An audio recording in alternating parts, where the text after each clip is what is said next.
Hey there, Joey here for School of Motion, and in this lesson with this bird, we're gonna take a look at a skill that every MoGrapher needs to know: how to cut out images in Photoshop. Almost every job you touch will have assets that either come from Photoshop or Illustrator, and sometimes you're gonna need to go in and get your hands dirty to get things ready for animation.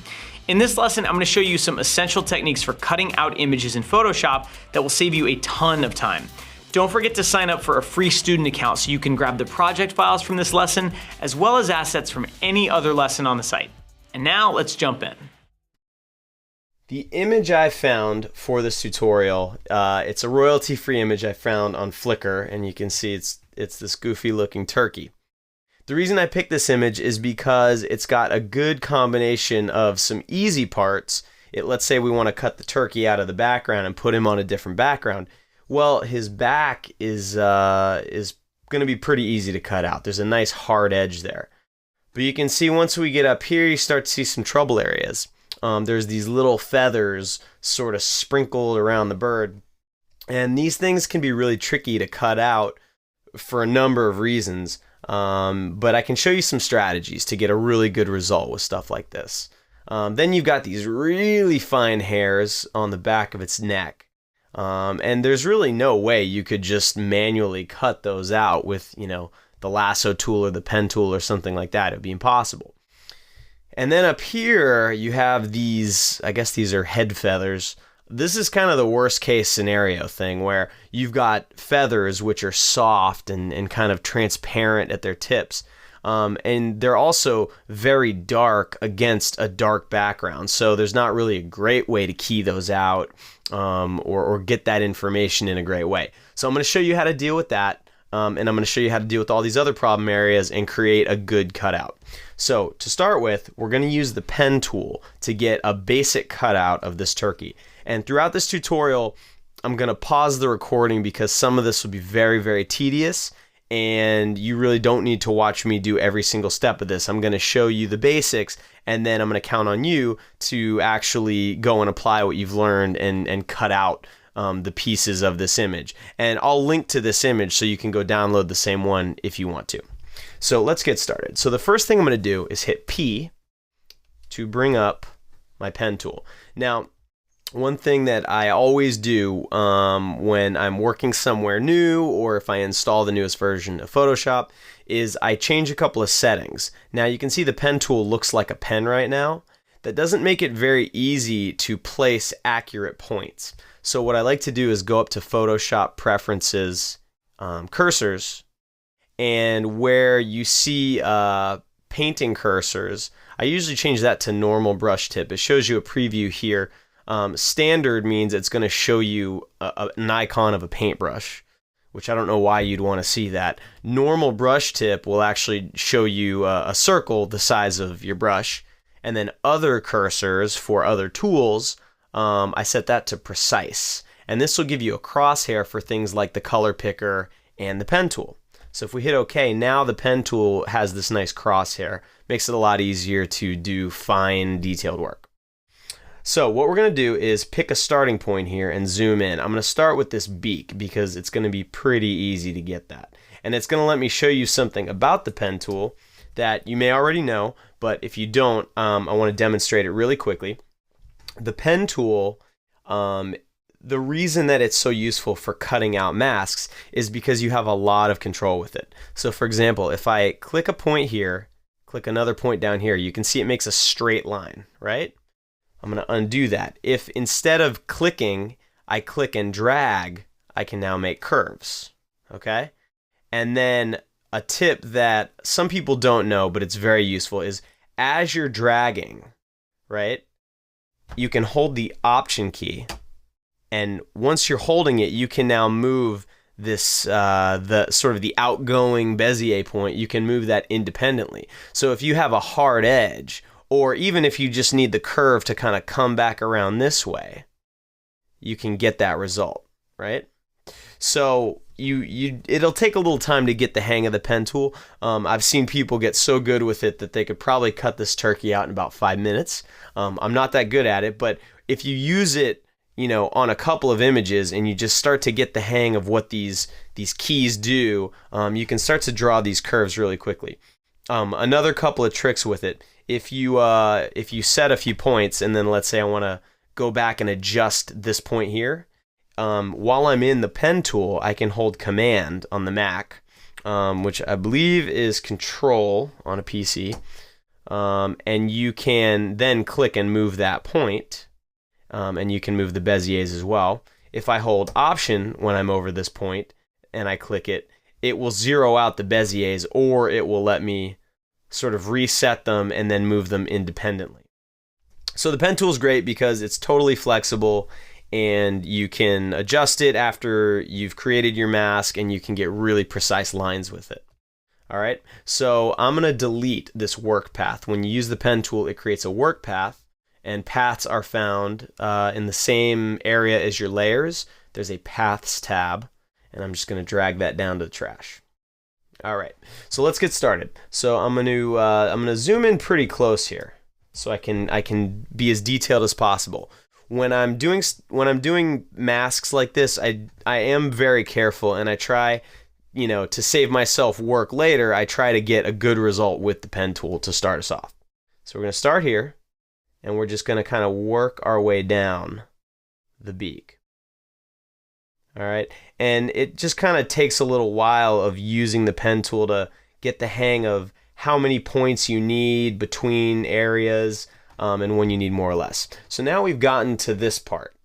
Now, there's no way I could use the pen tool to draw a mask around all of these hairs. We'd be here all day and it would look terrible. So what I'm going to do is basically skip that part. I'm just going to kind of draw a path around there, and I'm just going to go down and continue where there's a nice clean edge. Now, if you do try to cut out hair, sometimes you can get away with it. It really depends on how thin the hair is and what color it is. In this case, this is way too thin. Some of these hairs are 1 pixel wide, so there's really no way I'd be able to get a good result with that. So I'm just going to continue down the bird, and whenever I get into an area like here where there's these really fine feathers, I'm just going to kind of leave myself a little bit of leeway around it. I know it may be hard to see on the screen capture, but I've drawn a path around those feathers and back down to the body of the bird. All right, so I'm going to continue this, and I'm going to pause the screen capture, and when we come back, I'll have a nice path and I'll show you what to do with it. All right, so now I have drawn the basic path around the turkey, and you can see that where it's been possible, I've drawn a really tight line, like around the beak, around his back, and around this little part here, parts of his neck. But the parts that are very wispy and fine, and where I wouldn't be able to use the pen tool, I just kind of went around that and left myself a nice area to work with. So now we have a path. Now what are we going to do with that path? Well, one of the things that I try to teach people who are starting to use Photoshop is always leave yourself an out when you're editing images. And what I mean by that is, don't go in and start erasing parts of an image when you don't have to. You really want to work non-destructively when you can. And so that means that instead of erasing parts of a layer, you would use a mask, either like an alpha mask or a vector mask, depending on what you're doing. So I'm going to show you how that works. Right now, by default, when you open an image in Photoshop, it shows up as a background layer. Background layers don't let you have transparency on them. So we need to first convert this background layer into a normal layer. The quickest way to do that is to hold Option and double click it. All right, you can see now it says Layer 0. So what I'm going to do is I'm going to call this Original. And then I'm going to make a copy of it. And you can either drag it down to this icon here. Looks like a little post-it note. It will make a copy of whatever layer you drag. The trick I usually use is to hold Option and click and drag. And you can see the arrow turns into this double arrow, meaning it's going to make a copy. So now I've got Original and Original Copy. So I'm going to call the copy Working. And I'm going to turn the original off. So now we're going to go into the Paths tab, and you can see our work path. And if you hold Command and click on the work path, you've now got a selection in the shape of the path. And what's great about this, if I deselect this, that was Command-D by the way, if I click on the work path and I come in here and say, all right, this is a little loose in here, then I can hit the A key. You can see this confused me at first. In Photoshop, there's two arrow tools. There's the main one up here, but then there's also this guy down here, and this guy you can actually go in and select points and move individual points. And actually, you have to make sure you click and hold and choose the direct selection tool, which gives you a white arrow versus a black arrow, and the white arrow lets you move individual points on that path. So even after you've created the path, you can go in and change stuff, which is one of the great things about the path tool. All right, so let's say this is good enough for us. And what we're going to do is hold Command and click on that path to create a selection. If we go back to our Layers tab, what we're going to do is create a mask for this layer instead of erasing everything that's not the bird. This icon down here, it looks like a rectangle with a circle in the middle of it. That is the Create Mask button. And if we click that while something is selected, you'll see what happens. We now have this second icon on our working layer, and it looks like a black and white image sort of in the shape of our cutout. Now, if you're not familiar with the term matte, this is what a matte is. And in motion graphics, a matte is generally a black and white image where white parts of the image represent things that you will see, black parts of the image represent things that you will not see, and anything that's gray will have transparency. So what's great about this is that we now have this matte where the white part is showing through as the turkey. But we can actually paint and do things to this matte, which can be very useful. For example, if I hit B to just grab the paintbrush tool, and I'm going to shrink that brush down because I don't want it to be that big. I'm hitting the bracket keys. The left bracket makes your brush smaller, the right bracket makes it bigger. So if I make sure that I am actually selected onto the matte layer, and that's very important, you can actually paint on either the image or the matte, and I'm going to paint on the matte. If I have a white color and I paint, it will bring the image back. And on the other hand, if I swap that and I have a black color, it will erase the image. Okay? But that image doesn't actually get destroyed, it's just being hidden. So I'm not actually doing anything that's irreversible. All right, so now we've got our mask on our layer, and one thing I usually do, and I do this in After Effects too when I'm keying, is I'll make a new layer, Shift-Command-N, and I'm going to make that layer a color that will contrast very well with the image. And usually it's some sort of bright pink color. Seems to work really well. All right, and I'm going to put this underneath my working layer, and this is just going to help me be able to judge the edges of this image and see how well my cutout is working. All right, so the next part of this is just going to be to attack piece by piece all of these little problem areas, okay? So why don't we start with an easier one, this area down here. So we're going to zoom into this, okay? So what you're looking for when you have areas like this, ideally, is you want areas of contrast, okay? And actually, now that we're zoomed in here, I can see that I was a little sloppy with my pen tool. So as I was saying, I was a little sloppy with the pen tool here, and you can see the body of the turkey actually comes up to about here, and really this area after that is the part that we're going to have to work on. So I'm just going to fix this really quickly, just using the brush tool, and I'm just going to use a very small brush and come in here, make sure my color's set to black. And one quick keyboard shortcut I use all the time is D. Set your colors to default, which is white with a black background. And then if you hit X, it will swap your foreground and background color so you can get to black very quickly. So all I want to do is come in here and get rid of that little section of image. And you see I painted a little bit too much there. All right. All right, cool. So now I need to get rid of all of this dark part of the image, but keep the light part. So this is actually not a very bad setup for what I'm about to do. The more contrast you have, the easier it's going to be to save the part of the image you want. So what we're going to use are channels. Now, a lot of beginners don't use these because they're not very intuitive, and you sort of have to learn how to use them. It's not something that's very easy to figure out. Luckily, someone was nice enough to teach me this once, so now I'm going to teach you guys. So if you go into the Channels tab, generally for video, we're working in RGB. So you have a red, a green, and a blue channel. And if you click on the red channel and you turn off these other channels, you'll get a black and white image, all right? And that black and white image is telling you the amount of red in each part of the image. So you can see in the white part here, the red channel is almost white because if we look back at the image, to create white in a computer, you add red, green, and blue at almost 100% intensity. That creates white. So the red channel, the green channel, and the blue channel should all be pretty bright there. Okay?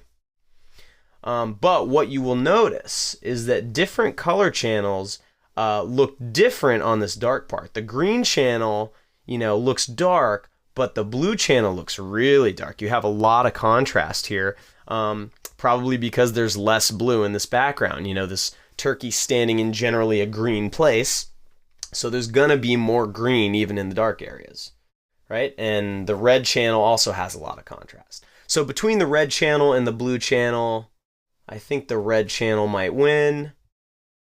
They're both pretty similar. So what we're going to do is use the red channel to cut this part of the image out. All right, and the way we do that is click on the red channel, drag it down to that sticky note icon, and it will make a copy of the red channel. And the reason you want to make a copy is because you are actually going to use an effect on this copy to try and get even more contrast. You can see there's a little bit of gray noise in this, and you don't want that. Ideally, you want this to be completely black, and everything you want to keep should be mostly white, maybe with a little bit of transparency, meaning it's gray. So what I'm going to do is use levels on this, okay? So we can go up to Image Adjustment Levels or hit Command-L. And I may do a whole separate tutorial on levels, but for this one, all I'm going to do is quickly show you that I'm going to crush the blacks a little bit until we lose most of the gray value in there. And then I'm just going to push the whites a little bit so that the edges remain gray, but the body of this remains mostly white. Okay? So now, how do we use this? Well, the same thing we did with the path, where you can hold Command and click on the path to create a selection, you can do that with channels too. So if you hold Command and click on this red channel, you'll see that what's happened is you now have a selection, and that selection is actually based on how bright this channel is. So things that are white are going to be selected fully. Things that are black are going to be deselected a little bit. So now we've got that selection. What we're going to do is turn our RGB channels back on. And you can see that our image looks very red because we have this extra red channel. So let's turn that off. Even though that's a copy of the red channel, we actually are only using it to generate this sort of alpha channel for us to work with. And you're probably going to end up deleting this channel, but you can definitely turn it off. So now we have this very strange looking selection.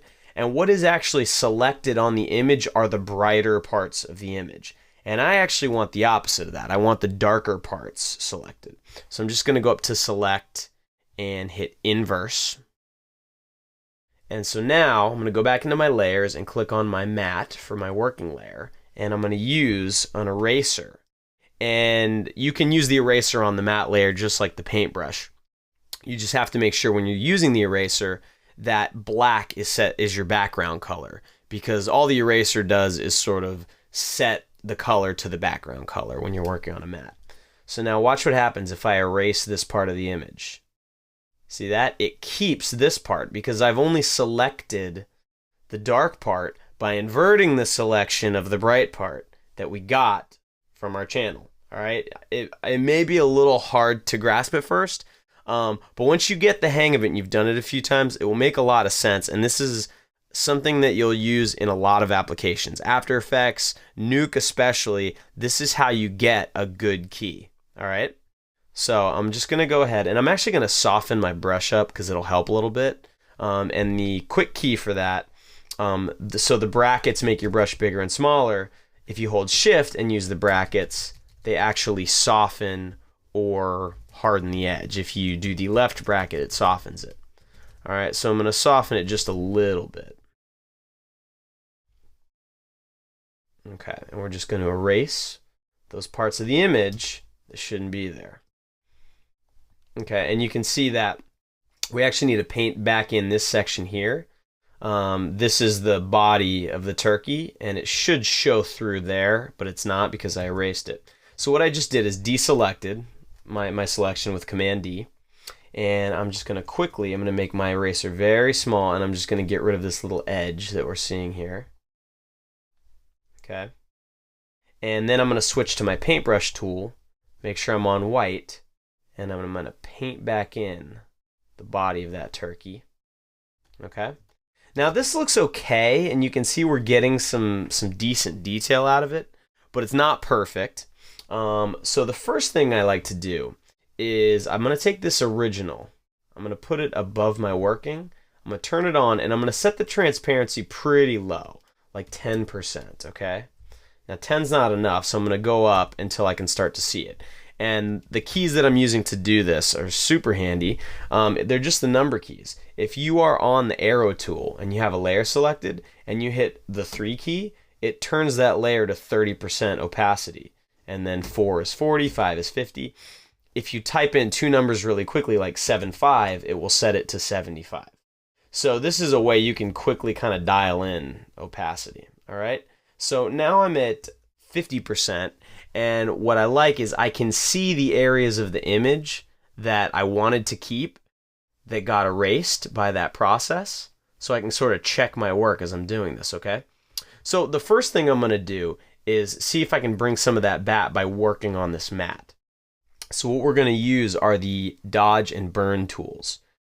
The dodge tool brightens colors and the burn tool darkens colors. And what we want to do is bring back detail from this matte that has been erased or has been made dark. So we're going to use the dodge tool for that.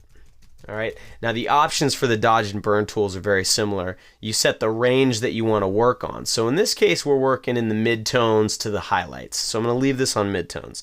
And then exposure is sort of the strength of the tool. How much do you want to affect the colors that you use this on? So I'm going to leave it at 50%, see what happens. So I'm making sure I'm on the matte layer, and I'm just going to start painting on this a little bit.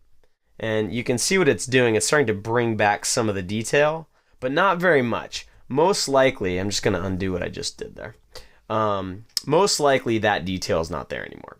So what I'm going to do is I'm going to turn my original layer back on. And you can see that these little ghosted areas here, that's where we erase detail that we kind of want to bring back. So what I'm going to do is click on my matte layer. I'm going to use a paintbrush, and I'm going to make it really small. And I'm just going to kind of come in here, and I'm just going to hand paint that matte back on. If I turn this off now, you'll see I'm bringing back some of this information. You know, as I paint these little strokes, it can kind of create little feathers for me and kind of bring back some of that detail and make it feel a little better. All right, and this is something that takes a little while to get the hang of, but it's a really great way to bring back detail like hair, especially if you're trying to cut people out. So now if we zoom out, you can see we've got a lot of great detail there. However, we are getting this funky edge, and that's from anti-aliasing, where the white feathers are meeting the dark background. And there's a good way to get rid of that too, which I'm going to show you. So you can paint on the matte. You can also paint directly on this image. And I have a copy of the original. So now I'm not afraid to actually start altering this image. So for things like this where there's not a lot of color variation to this. It's white and really kind of light gray. What I'm going to do is use a brush tool to fix this. All right, and I'm going to get a bigger brush and I'm going to soften it up as much as I can. And what's cool about working this way where you have your image and your mask is, let's say I use this pink color and I start painting. Actually, let me pick a different color so you can see. If I pick this green color now and I start painting, that color will not show up here. Now I am actually painting green on the image. You just don't see it because I have a mask on. And just so you guys know, the way I disabled that mask really quickly was holding Shift and clicking it. Puts a red X over it and shows you the whole image. So let's get rid of that paint stroke I did. Just gonna undo a few times. Okay, so what I'm gonna do is I'm gonna hold Option. If you're in the paintbrush and you hold Option and you click, it will pick that color. So it's a very fast way to pick colors, okay? So I'm gonna pick a color very close to the edge of these feathers, and then I'm gonna position my brush so just the edge of it is kind of hitting those dark pixels, and I'm just gonna sort of paint that line away. And you gotta just be really careful so you don't paint too much. So down here I might pick this darker gray, and I'm using a stylus, a Wacom stylus, and that lets me have pressure sensitivity, which makes it a lot easier to do this kind of stuff. And if you're doing this kind of stuff, I really recommend you invest in one. All right, so now we've got a pretty good result there. And we can turn the original back on and see that we haven't really lost that much data. I'm actually pretty happy with that.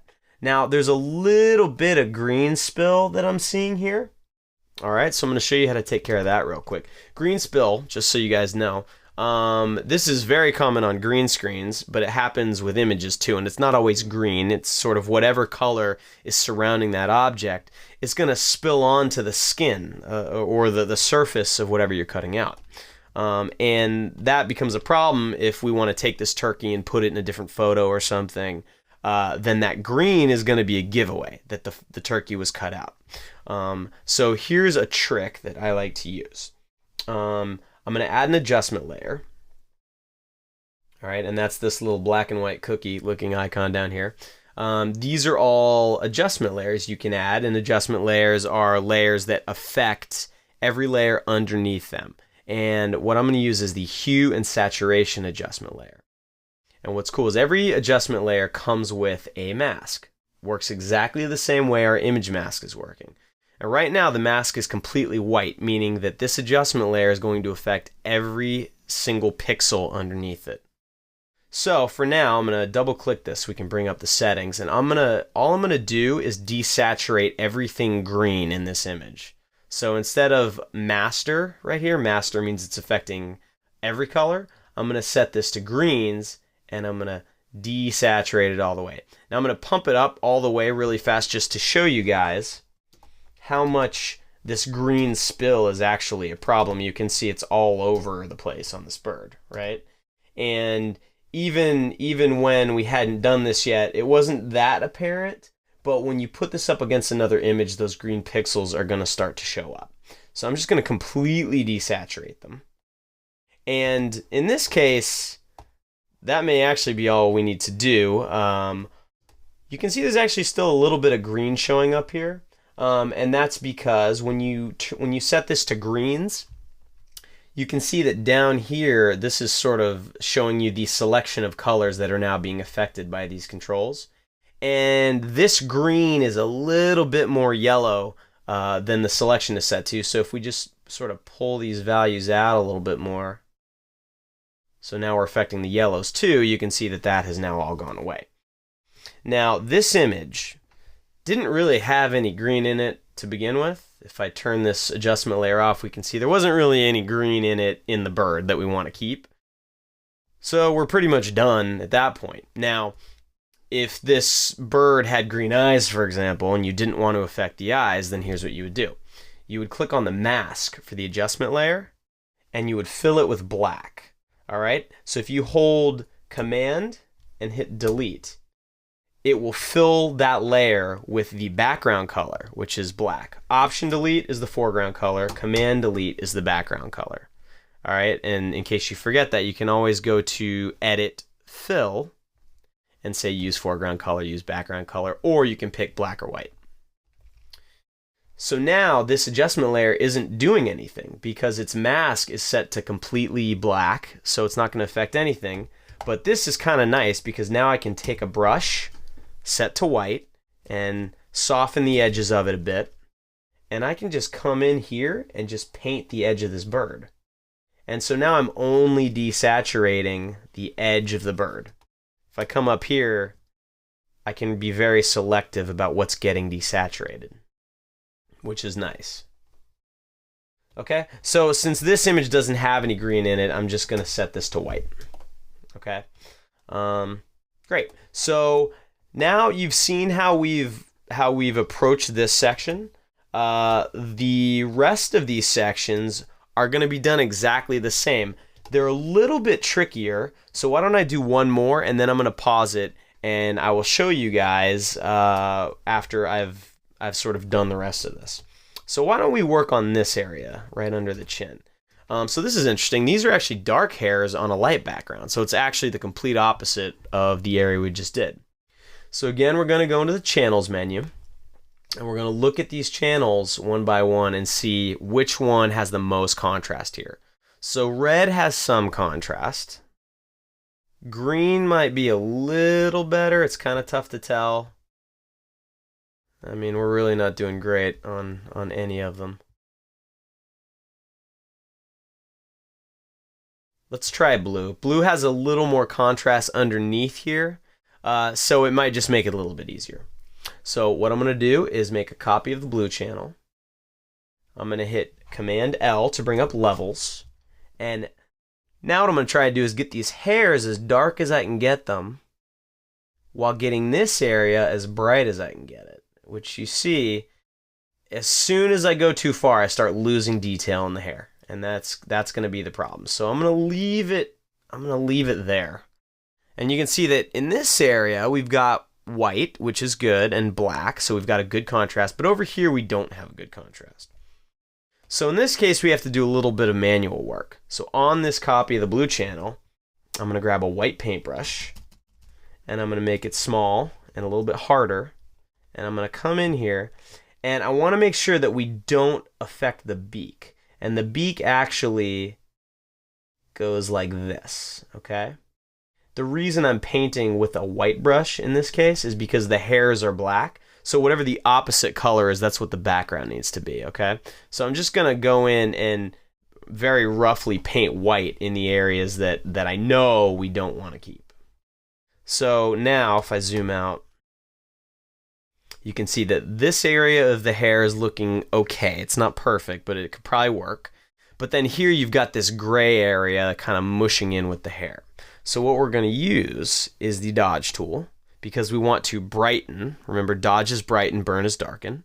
And we're going to dodge this area. Now, it's not really doing much because this is so light. We probably need to set the range of the dodge tool to highlights and gently come in here. And you can see what it did. It actually did a pretty good job there. It just got rid of the grays, but it kind of left these dark areas. It didn't really affect them. So rather than use a white paintbrush, which would affect everything, this kind of just touched the highlights, and it gave us this nice edge here, okay? So now what I'm going to do is I'm actually going to invert this just so I can look at it. Sometimes it's helpful when you're working with masks to invert it before you do anything with it, just to double check that it makes sense. And sometimes you'll see things in white over black that you don't see in black over white. So I'm looking at this. I think that's pretty good. I'm going to invert it back. Now remember, when I select this, it's going to select everything that's white and bright, okay? So that's exactly what we want. We want to select this area here, but not the area with the hair, because then we can just erase, and it will not erase anything that is not selected, all right? So I'm going to hold Command, click the blue channel. We now have our selection. Turn our GB back on, turn the blue channel off, our copy. Go back to Layers, go to the mask, and grab my eraser. And we are just going to come in here and erase. And you can see that it is keeping our hairs. All right, now I'm going to deselect.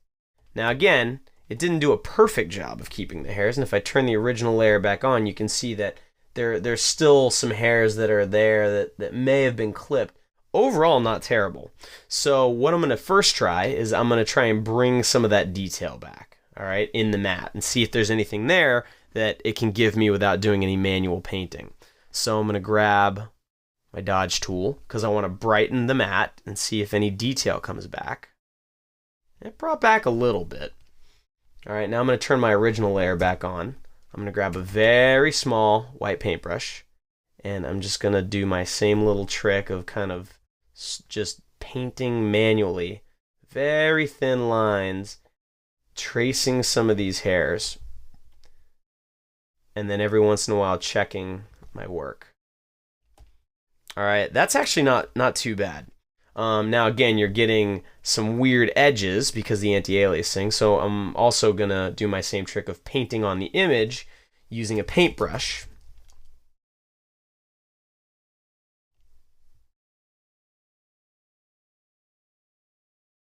And just getting those edges, just darkening them up a little bit. And when you're doing this, you kind of want to pick a different color every now and again just to keep it varied. Okay? All right, so that's not bad. We've got some of these little whiskers under the chin back. We've got some nice detail here. So now there's just a few other areas. There's this area around the neck, which I think probably should be fairly easy because it's dark here, and you can probably use the burn tool to darken this. This section won't be too bad. You may actually want to break this up into two pieces because you have white feathers here and you have dark feathers here. So you probably want to do that in two passes. And then when we get to the top, I'll show you guys how I'm going to attack that. All right, so I'm going to pause it now, and when we come back, I will have most of this done except for the top of the bird. All right, guys, so now I have cut out most of the image, and you can see that we've got some nice detail in the feathers. We managed to keep the chin pretty decent. I was actually really surprised with how well this part of the back of his neck came out. So this just goes to show you that using the channels and doing a little bit of manual painting, you can actually keep a lot of that detail that you would think would just go away and there'd be no way to deal with it. So now, what do we do with the top of this bird's head? Now this is tricky. You can see this is the desaturated image because we took all the green out. There's very little contrast between most of the hair and the backgrounds. Some parts have some contrast like here, but then other parts like this, really you got nothing. So how do you deal with that? Well, unfortunately, the only way I know is to do a lot of manual work. So we're going to go through this together so you guys can see that you kind of have to start rough and then start to hone in on the details and then just do some manual painting and some things like that. And before you know it, you'll actually be back with a pretty good result. So we're working on the matte layer. I've got my eraser. And what I'm going to do is just kind of go around and I'm going to do a pretty rough pass. Just trying to leave myself just some fine erasing basically to deal with once I get this pass done. All right, so this is sort of the broad strokes. And you can see if I screw up, I just hit undo and I just work my way around like this until we get to the end. And the more you do this, the faster you'll get at it too.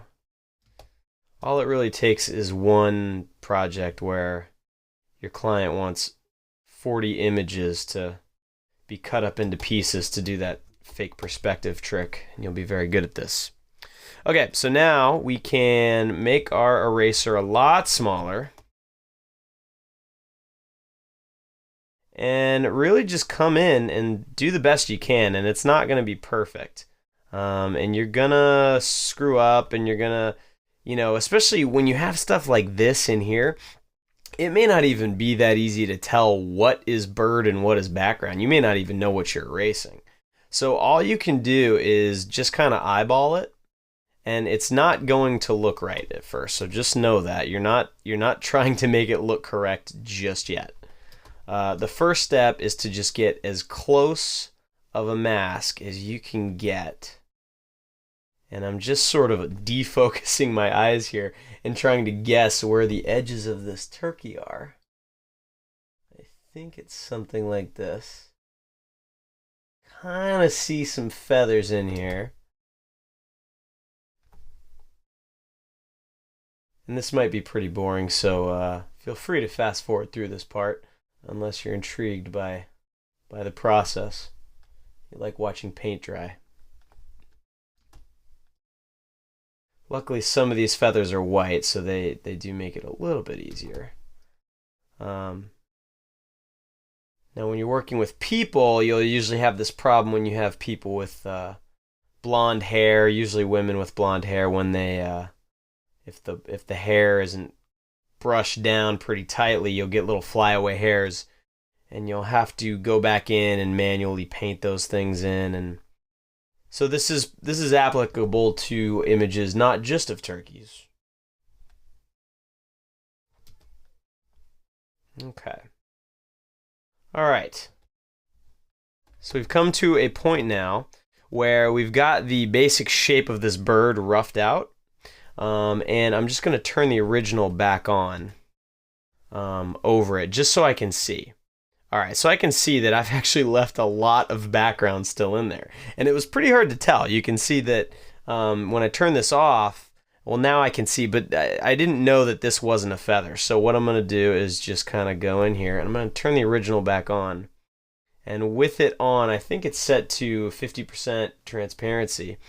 I'm going to leave that on, but I'm still going to be working on my matte layer. And I'm going to go in and refine this one more time. All right, and you can see just how much green spill we got rid of, because when the original image is on, the edge of that hair really looks green. And I will say that doing this step right here would really not be possible without a tablet. Some of the earlier steps you could do with a mouse, but when you're working like this and you need really precise lines and you need that pressure sensitivity, to be able to start really thin and then broaden that stroke out, there's no way to do it without a tablet. So if you have to do this a lot, I would invest in a tablet. It will make you money and it will keep you sane. Okay, now I can turn the original off. All right, so right there, that's not great, but it would be passable in certain situations. So the first thing we're gonna do is we're going to go around and we're just going to clean the edges up a little bit, because you can see we're getting these dark edges. You know, these are white hairs or white feathers, but we're getting that dark outline on it. So because there's so much variation in these feathers, I'm not going to use the paintbrush to fix the edges of this image. I'm actually going to use the clone stamp. So I'm going to hit S to select the clone stamp. And I am going to make sure I'm working on the image, not on the mask anymore. I'm going to get a little bit of a bigger brush. All right, and the trick with this is to try and pick, when you use the clone stamp, you first hold Option or Alt, I guess, on a PC, and you click on the area of the image where you want to clone from, and then you move the cursor and you can see that that's what you'll be basically painting onto that part of the image. So you want to pick a point pretty close to the edge and then move out and then just sort of feather that in like that. And so what you're kind of doing, and you got to be careful, and I may need a smaller brush, but what you're doing is just sort of extending the edge of the image out, excuse me, to cover those last few pixels. So you basically are cloning a part from inside the image and just kind of feathering it into the outside of the image a little bit. And if I turn your mask off, you'll see what it's doing. It's just basically expanding the image information out a little bit so that our matte doesn't clip it and create these funny looking pixels. Now for these hairs here, they're so thin it would be very tricky to use the clone stamp. So I am going to use the brush tool there. All right. And I'm actually going to go in. You see how the tip of this feather got really, really dark because I wasn't very careful. I'm actually going to go in with the paintbrush and just kind of repaint in some detail there. Now, that may seem like some very artistic thing and you need to know how to paint in order to do things like that. Believe me, that cannot be further from the truth. I have never painted and I don't know how. But what you realize is when you're in close enough to any image, you'll start to see that, your eye is tricking you. When you look at an image, really you're looking at a bunch of pixels, and if you get too close to them, they look blobby and streaky. But when you zoom out far enough, it looks like a real image to you. And you can use that to your advantage because you actually have a lot of leeway to paint in some detail. If I decided I wanted a feather there, I could probably, with a few, color picks here, add another feather. And if you get too close, from here it may not look that great, but when we zoom out, you're never going to know that I didn't paint that in there. So as long as you're using similar colors and using a similar texture with them, you can get away with a lot. All right, so we're going to keep going. We're going to use our clone stamp, and we're just going to work our way around, clean up these edges, and it's kind of a trial and error process. Sometimes you may lay something down and it doesn't quite work. There's something interesting going on here with the mask, so I'm just going to avoid that part.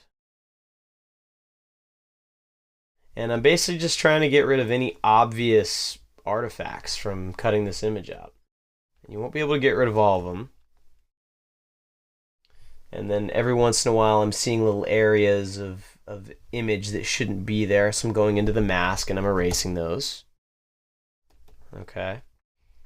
Alright, so there's a few more areas that I probably would want to clean up if I was doing this for real, but I think for now, clean up this area because it's bothering me. Alright, so for now I want to move on to the next step because this is actually not a bad result. Alright, so I'm going to turn the original image back on so we can see. Now, you can see that we're not missing a lot here. We actually got most of the feather detail. But there's just something about a cut out image that gives it away. And, if I turn this original image to 100% opacity, you can see there's a lot of just little tiny just smudges in these feathers that make them look real. That, there's really not a great way. Like, for example, right here, you can see these black feathers kind of come out here a little bit, and we've completely lost that. So what I'm going to do is I'm going to leave the original turned on. I'm going to set the opacity down, maybe 50%. All right, and what I'm going to do, and this is very tricky and it'll take a little practice, on our working image, I'm going to use my trick of grabbing a really small brush, and I'm just going to kind of every once in a while grab a color and just very lightly make some strokes. All right. And sorry, what I'm going to have to do, I'm doing that on the wrong layer. I should be doing that on the matte layer. Just every once in a while grabbing, creating little hairs like this. All right. And when I see an area like that, I just kind of paint it back in. And really what you're trying to do is just make the edge of your mask less perfect. Because in reality, no edge is perfect. There's always some softness to it.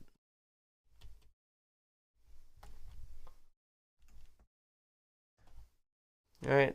So it's a subtle thing. It's starting to help it a little bit. Another trick I like to use sometimes is on the mask layer, you can grab this little teardrop looking tool, which is the blur tool. And if you set that to a low strength, set it to like 25%, you can actually go along an edge like here, and you can soften it a little bit. And it's subtle, but what it will do is when you put this up against another background, it will help blend it in. And make sure you're not actually blurring the image, you're just blurring the mask of the image. All right.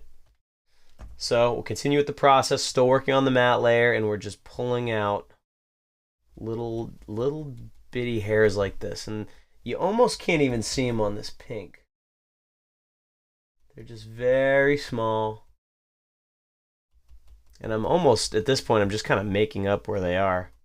But it just gives it a little bit more of a realistic feel, like there's little hairs coming off of it and things like that. So you could even work, once you get the hang of using the stylus and you can get really precise with it, you can actually just come out here, kind of zoom out and see what you're doing, and just kind of find areas that feel like they need a little extra help.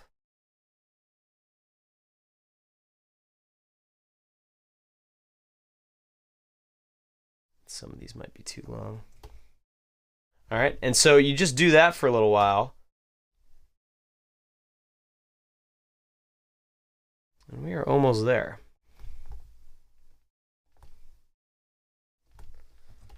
All right, so now let's check our work against an actual image, because unless you're doing something very graphic, most of the time you're going to take another image and you're going to put it against a texture or something. You're not going to put it against a flat color. Now, if you wanted to see, you could always, you could grab a couple of colors here and make a gradient and see what happens. And you can see that we're still keeping our detail. The feathers on the top of the bird are still coming through. I might want to soften those up a little bit, but I want to see what they look like against an image. So I've grabbed another image, royalty-free from Flickr. So I'm going to copy that image, and I'm going to paste it into this Photoshop file. All right. And I'm going to scale it up, which I know is normally a boo-boo, but we're going to do it for this tutorial. All right, so now I'm going to go around and I'm going to look at the edges here. And against an actual image, you'll start to see even some more little areas that you could fix. I'm seeing this slight 1 pixel edge here. So I'm going to use my clone stamp tool on the actual image. And I'm going to use my little trick of sort of cloning part of the image information onto the edge, like that. So now that edge is clean. This edge looks pretty good. One thing that I am seeing is that this edge is almost too clean. It's perfect. There's no feathering to it at all. So I'm going to grab my blur tool, go onto the mask, and I'm just going to run it along that edge just real quick a couple times. And I'm not trying to blur it too much, but you'll see very subtly it just softened it. It helps it flow into the background image. When you shoot something with a camera, and it's and let's say we really shot this turkey, in this environment, the area where the edge of the turkey meets the edge of the background, well, it's not going to always work out where this pixel is turkey and the very next pixel over is background. There's always going to be some mixing. And so sometimes you need to help that process by blurring the edges a little bit. Because when you cut something out, the edges are perfect, and they shouldn't be perfect. They should be blurred a little bit, just a tiny bit, just to help them mesh. You can see the beak is having a problem here with the edge. So the beak is pretty blown out, so I'm just going to grab that color and go along the edge here and just fix that. Okay. All right, so it's actually a pretty decent cutout. I can see some areas up here against the sky. You may want to add a few more of those hairs. And at this point, usually what I like to do, because the cutting out process is more or less done, is I like to call this, so this is my working layer, got renamed. So this working layer, I'm actually going to clone it, and I'm going to use my same trick, hold Option, click and drag it. Turn this one off, and what I'm going to do is hit Control on the Mac, or you can actually right click as well. I'm going to Control click this matte, and I'm going to say Apply Layer Mask.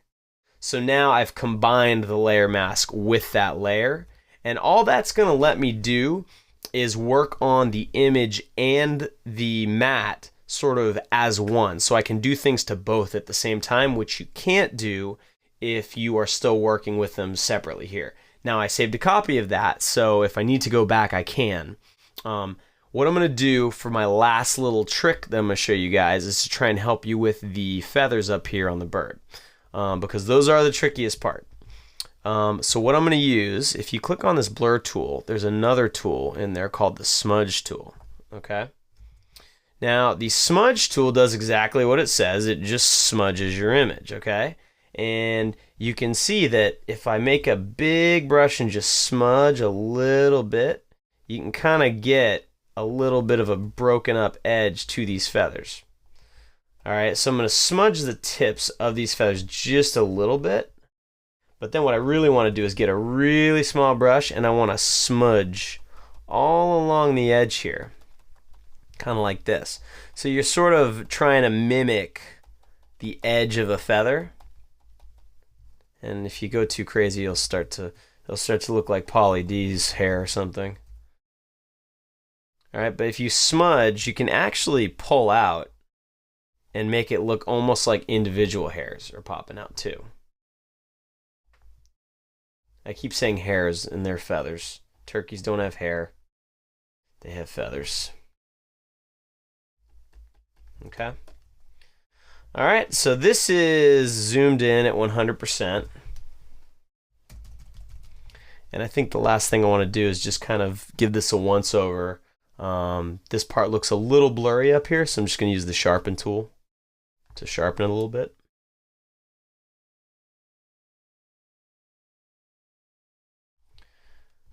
And that might have been too much, but you can see that that helped sell it because the rest of this image is very sharp.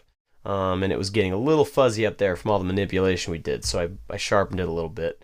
And now we've got a pretty good mask for this turkey. And if you were animating this turkey, you know, going across like this, someone might actually think that there are turkeys in, you know, New Mexico or wherever this is. So there you go. That's how you cut out an image with a lot of different pieces and a lot of different challenges. The turkey image doesn't match perfectly with the background because the colors are completely different, but that's a separate tutorial for another day. This one has gone on long enough. Thank you guys for stopping by, and I will see you next time. Thank you for watching. I hope you learned a ton of new tricks from this lesson about how to handle cutting out images in Photoshop. If you have any questions or thoughts, let us know, and if you learned something valuable from this video, do us a favor and share it. It really helps us spread the word about School of Motion. We appreciate it so much. Also, don't forget to sign up for our free student account so you can access the project files from the lesson you just watched, plus a whole bunch of other awesome stuff. Thanks again, and I will see you next time.